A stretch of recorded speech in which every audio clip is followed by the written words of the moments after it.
Mujaddid Media.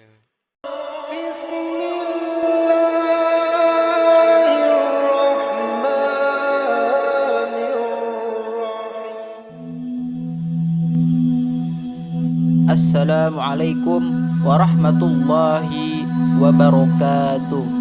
Sahabat Mujaddid Media rahimakumullah. Pada kesempatan kali ini Mujaddid Media akan mengulas mengenai sejarah tokoh Islam yang fenomenal, yaitu Sulaiman Al-Qanuni. Nama lengkap beliau adalah Sultan Sulaiman Khan Ibnu Salim Khan Ibnu Sultan Bayazid Khan. Ia diberi gelar Al-Qanuni, yang artinya pembuat hukum, yang digunakan dalam mengatur sistem pemerintahan Turki Utsmani, yang kemudian tetap menjadi karya standar menyangkut undang-undang hukum Utsmani hingga terjadinya reformasi pada abad ke-19. Keagungan raja besar itu tidak hanya diakui oleh rakyatnya, bahkan orang Eropa pun mengenalnya sebagai yang agung, dan gelarnya itu sesuai dengan kenyataan. Sultan Sulaiman lahir di kota Tibrizon di daerah pantai Laut Hitam pada tahun antara 1494 Masehi. Sulaiman merupakan putra Sultan Utsmani yang ke-9, yakni Sultan Salim I. Ibunya bernama Aisyah Hafsah Valid Sultan, sering disingkat dengan Hafsah Sultan. Ia mempunyai 2 istri dan mempunyai 8 anak. Istri pertamanya bernama Mahidevran Gulbaharo Sultan. Adapun istri keduanya, Sultan Sulaiman Al-Qanuni, menikahi seorang wanita harem yang bernama Anastasia Lisowska. Pernikahan dengan istri pertamanya, ia dikaruniai 2 orang anak, yakni Syekh Zaid Mustafa dan Razi Sultan. Sedangkan pernikahannya dengan istri kedua, ia dikaruniai 6 anak, yaitu Putri Mihrimah, Salim II, Bayezid, Abdullah, Cihangir, dan Mehmed. Dari ke-6 anak tersebut, Salim II lah yang nantinya akan menggantikan posisi Sultan Sulaiman sebagai Sultan Utsmaniyah. Keseluruhan anak dari Sulaiman Al-Qanuni berjumlah 8 anak dari 2 istri.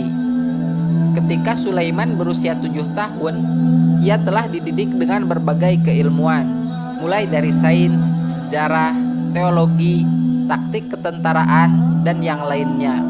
Meski berdarah ningrat dan putra mahkota, sejak muda Sulaiman sangat merakyat. Sahabat dekatnya justru seorang budak yang bernama Ibrahim, yang kemudian hari menjadi penasehatnya yang paling dipercaya. Ayahnya sangat peduli terhadap anaknya. Perhatian inilah yang membuatnya tumbuh dalam suasana keilmuan yang dalam, menyenangi sastra, dekat dengan para ulama, para sastrawan, dan para ahli fikih. Sejak muda ia dikenal sebagai sosok anak muda yang serius dan tenang menghadapi masalah. Pada usia 17 tahun, Sulaiman ditunjuk sebagai gubernur Kaffa atau Theodosia. Kemudian ia juga ditunjuk menjadi gubernur Sarukhan setelah sebelumnya menjabat sebentar di Edirne. Ketika ayahnya Sultan Salim I wafat pada tahun 1520 Masehi di usianya sekitar 55 tahun. Sebagai putra mahkota, Sulaiman langsung mengambil kekuasaan dan naik takhta pada tanggal 20 September tahun 1520 Masehi, 8 hari setelah ayahnya wafat. Ia adalah Sultan Turki Utsmani yang ke-10. Ia naik takhta saat berusia 26 tahun. Masa pemerintahannya adalah yang terpanjang dibandingkan dengan sultan-sultan yang lainnya, yakni dimulai pada tahun 1520 Masehi sampai 1566 Masehi. Sulaiman mampu menuturkan 5 bahasa: bahasa Turki Utsmaniyah, Arab, Serbia, Chagatai, dan Persia. Ketika Sulaiman naik tahta, ia memulai karirnya yang gemilang baik dalam perang maupun dalam damai. Sulaiman menempatkan dirinya pada posisi terhormat di antara penguasa-penguasa dunia. Ia adalah orang yang tak bisa ditaklukkan kemauannya dan tenaganya tak pernah habis. Sulaiman membuktikan kehebatannya tidak hanya dalam perang, tetapi juga di meja perundingan. Pada dasarnya ia adalah manusia perdamaian yang tak pernah berhenti untuk berjuang demi perdamaian dan kemaslahatan rakyatnya. Akan tetapi kalaupun terpaksa berperang, ia selalu terjun sendiri ke medan perang.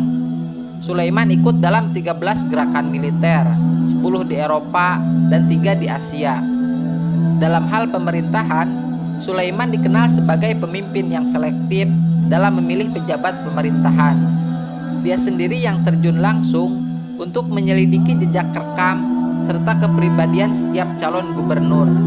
Sulaiman juga seorang seniman, khususnya dalam seni sastra. Karyanya berupa kumpulan syair. Ia juga menulis salinan Al-Quran dengan tangannya sendiri, yang kini disimpan dengan baik di Masjid Agung Sulaimaniyah.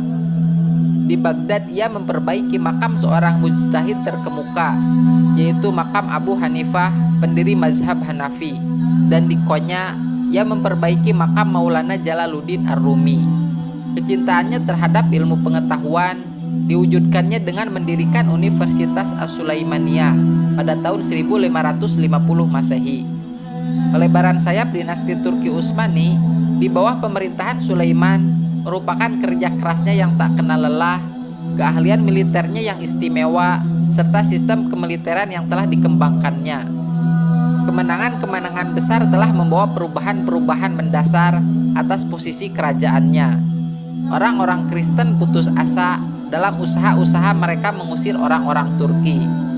Sulaiman wafat pada usia 71 tahun ketika berada di Hongaris, sewaktu ia memimpin pertempuran pada tanggal 5 Juni tahun 1566 Masehi akibat penyakit yang dideritanya.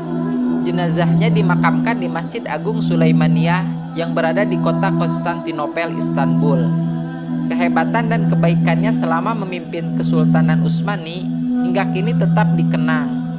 Ia adalah seorang yang dilahirkan untuk menjadi penguasa yang hebat di tengah-tengah istananya yang dihuni oleh orang-orang hebat pula. Dia telah menjadikan kekaisaran dinasti Turki Utsmani sebuah negara adik kuasa yang tak bisa diatur baik di kalangan Kristen maupun di antara Islam. Dia juga beruntung mendapatkan pengabdian orang-orang unggul Turki termasuk Ibrahim Pasha, Admiral Khairuddin Barbarossa, dan arsitek Sinan. Masing-masing memainkan perannya sendiri untuk menjadikan Turki sebuah negara terkuat.